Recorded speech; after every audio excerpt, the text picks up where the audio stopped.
L'école, 4 jours par semaine, ce serait une bonne idée? On en parle avec Égide Royer, psychologue et spécialiste de la réussite et de l'adaptation scolaire. C'est suite à un article dans la presse qui est en Arizona pour surveiller le phénomène. La semaine de 4 jours. Bonjour, Égide. Bonjour, vous deux. On est dans la période de la rentrée scolaire, on en parle sous toutes ses formes et ses coutures. Un des sujets qui fait réagir, c'est le manque de personnel, le manque de profs, le manque de personnel de soutien aussi qui manque à combler. Je pense que c'est 3000 profs qui manquent encore. Est-ce que la semaine de 4 jours pourrait permettre de réduire ce problème-là? J'ai pas l'impression comme tel. On est déjà, si on prend le 3000 profs, ça nous met environ à 96% là, des postes en enseignement qui sont comblés au Québec. Il en manque 3000, là. Mais j'ai l'impression que le 4 jours nous vient davantage d'une certaine préoccupation. On peint ça sous le grand chapeau de la réorganisation du calendrier scolaire, là.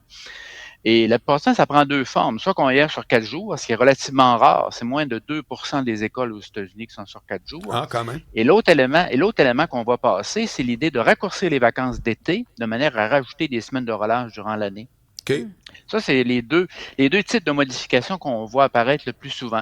Sur le 4 jours, il y a des réserves importantes. Là. Si on pense d'abord aux élèves, là, il y a Oui. des réserves importantes qui arrivent. C'est quoi les réserves? Est-ce qu'on a vu un gain de productivité? Est-ce qu'on a vu des avantages? Puis c'est quoi les inconvénients?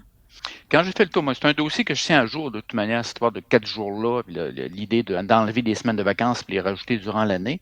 Sur la question des 4 jours, ce qu'on observe, c'est que j'ai toute la question de mes jeunes en difficulté sur la question de l'intervention pédagogique par rapport à des jeunes handicapés, je pense, enlever une journée d'école, c'est enlever une journée de service, où il y a même des services de réadaptation là-dedans. L'autre élément, c'est les milieux défavorisés. Il y a un certain nombre de jeunes, je pense juste à l'alimentation, là, où le repas du vendredi qui ne serait pas prêt à l'école pourrait poser problème par rapport à certains jeunes. Et il y a toute la question aussi de l'âge. L'école qui est mentionnée dans l'article, j'ai été voir directement sur le site de l'école. Oui. Écoutez, c'est une toute petite école de 200 élèves. Il y en a à peu près 125 au primaire et à peu près 80 au high school, là, 9e à 12e année. C'est Donc, c'est petit. pas représentatif de ce qu'on peut voir. Je Donc, comprends. moi, d'avoir des enfants de 4 ans, maternelle 4 ans, maternelle 5 ans, première année, 7h30 le matin, on doit d'abord probablement organiser l'horaire scolaire pour rendre service aux jeunes davantage que pour adapter là, les conditions de travail des adultes. Vous avez parlé de vacances d'été plus courtes, là. Est-ce que ça pourrait être une solution? Est-ce que c'est trop long, les vacances scolaires? C'est toute la question de ce qu'on appelle la glissade de l'été, là. Si vous passez 8 à 9 semaines pour des jeunes de milieux défavorisés ou des jeunes qui sont déjà en difficulté, 8 à 9 semaines sans lire ou sans voir, développer, en tout cas, c'est continuer à développer ces habiletés-là de lecture, d'écriture, on observe qu'en milieu défavorisé, il y a un retard qui se prend. Dans les solutions qui ont été apportées, on a vu ça entre autres les étés durant la pandémie, c'est vraiment d'offrir des activités carrément l'été. Et dans certains milieux, environ 3% des écoles américaines, c'est à peu près 2% des écoles canadiennes, surtout en Alberta, on y va sur un calendrier scolaire modifié, là, où on enlève 2 semaines de vacances. On peut rentrer le 15 août. J'ai vu une école en Ontario Hmm. rentrer le 1er août. Quand Et même. là, cette école-là, à titre d'exemple, c'était 2 semaines de relâche à l'automne. Il y avait 3 semaines de vacances dans le temps des fêtes, puis un autre 2 semaines au printemps.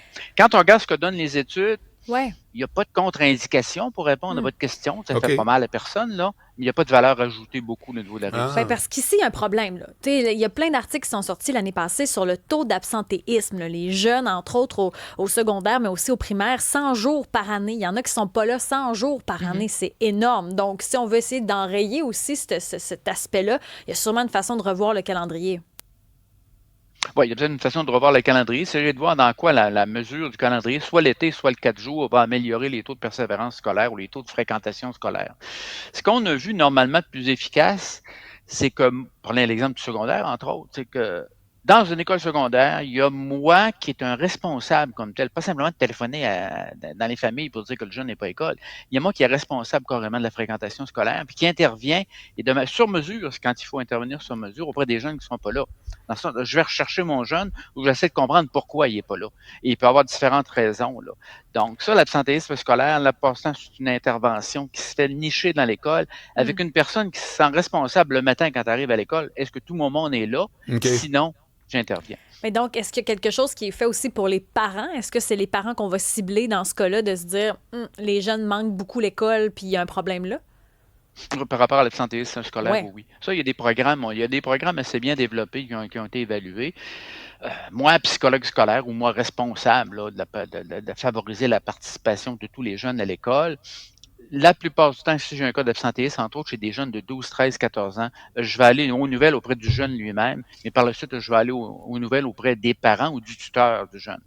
Et souvent, on a des surprises par rapport au fait que le jeune, j'ai vu des parents avoir perdu le contrôle carrément, avoir perdu le contrôle au Ouais, niveau de ouais, ouais, ouais. l'encadrement d'un adolescent à Ben 13 oui. ans. Donc, comment vous téléphonerez aux parents, vous les convoquerez à l'école, ça ne changera pas grand-chose. Dans d'autres situations, ça peut être très variable.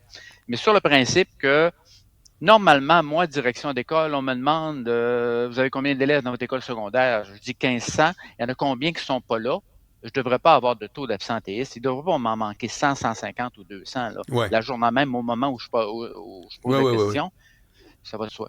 Pendant que je vous ai, Égide Royer, je vais vous poser une question. Qu'est-ce que vous en pensez? Moi, j'ai lu beaucoup de livres d'un auteur qui s'appelle Malcolm Gladwell. Puis, entre moi autres, à un aussi. moment donné, vous connaissez? Et à un moment donné, il a étudié la classe idéale en termes de nombre. Parce que la croyance qu'on pourrait avoir, c'est que moins il y a d'étudiants, mieux c'est. Et lui, il disait non, il y a un U là-dedans.